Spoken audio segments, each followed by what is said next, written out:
Thank you, thank you. Assalamualaikum warahmatullahi wabarakatuh.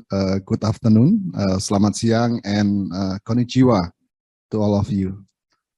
Ladies and gentlemen, distinguished participant, I'm pleased to welcome you to the webinar on the JCM implementation in Indonesia 2021. With the topic of innovation for carbon neutrality through JCM. I would like to extend my gratitude to the Ministry of Environment of Japan and the Global Environment Center Foundation for the continuous support, especially for today's event. That is very important for us to know further about JCM implementation in Indonesia. I also want to express my gratefulness for the support from all the speakers we have here. Kazumiko Zimisusan, Consular Embassy of Japan in Indonesia, and Shogo Masuda, the Deputy Director, Office of Market Mechanism, Ministry of the Environment, Government of Japan.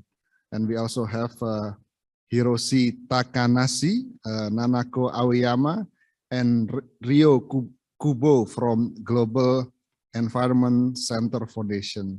We also have Shingo Yamanaka from Toyo Energy Solution, Mr. Noriharu Shida from Mitsubishi Heavy Industries, and also Mr. Yasuke Hasanaka from Japan News for City-to-City cooperation between Toyama, Semarang, and Bali.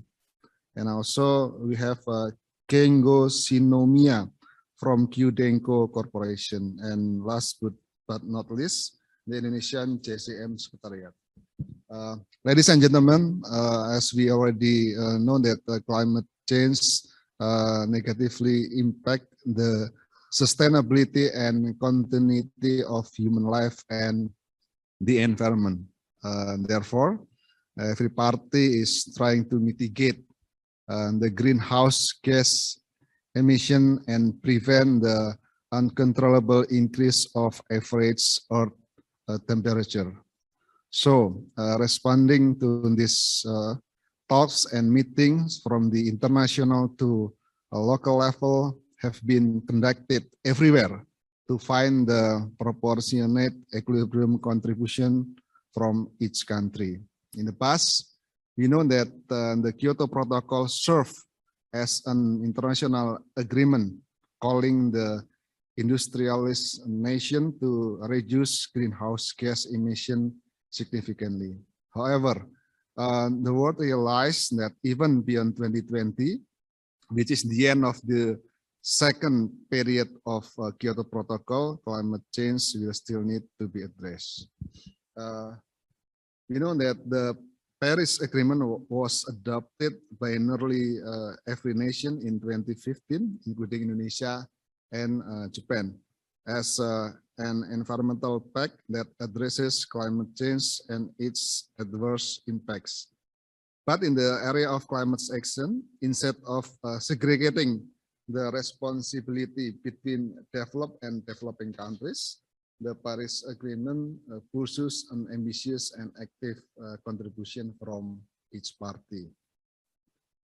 In response to rising ambition, Indonesia has submitted the updated nationally determined contribution and the long-term strategy for low carbon and climate resilient last July as an assertion to its commitment to mitigate 29% up to 41% by 2030 and further the achievement toward the net zero emission.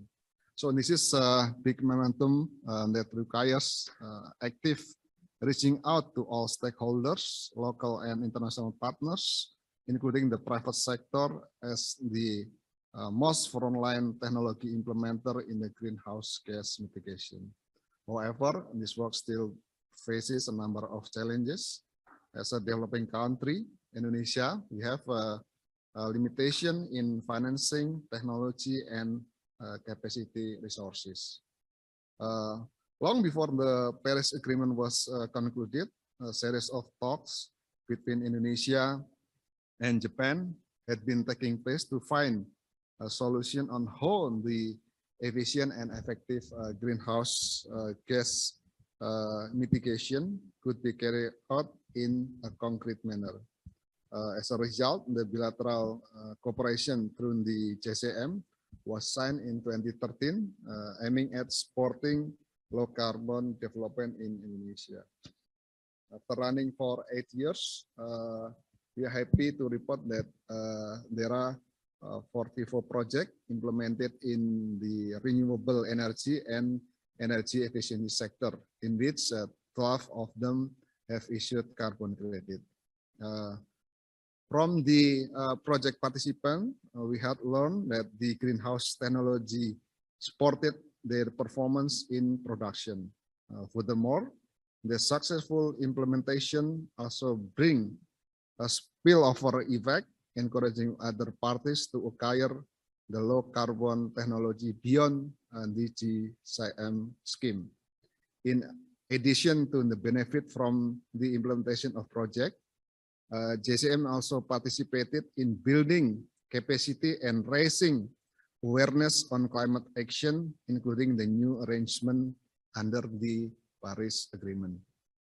We take note that JCM is one of the pilot projects in implementing the internationally transferred mitigation outcomes of Article 6.2.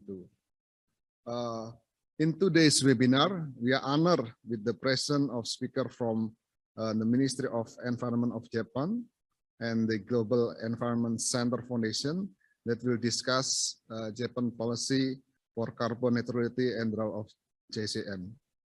We will also hear the updates on the implementation of the Paris Agreement as well as the JCM Indonesia. In this matter, JCM Indonesia will convene the updates of Indonesia implementation for Paris Agreement and JCM recent updates in Indonesia. Ladies and gentlemen, finally, I hope this webinar would provide us fruitful insight to our effort in mitigating greenhouse gas to tackle climate change for sustainable and prosperous human communities in the future. Thank you so much. Terima kasih. Domo arigatou gozaimashita. Assalamualaikum warahmatullahi wabarakatuh.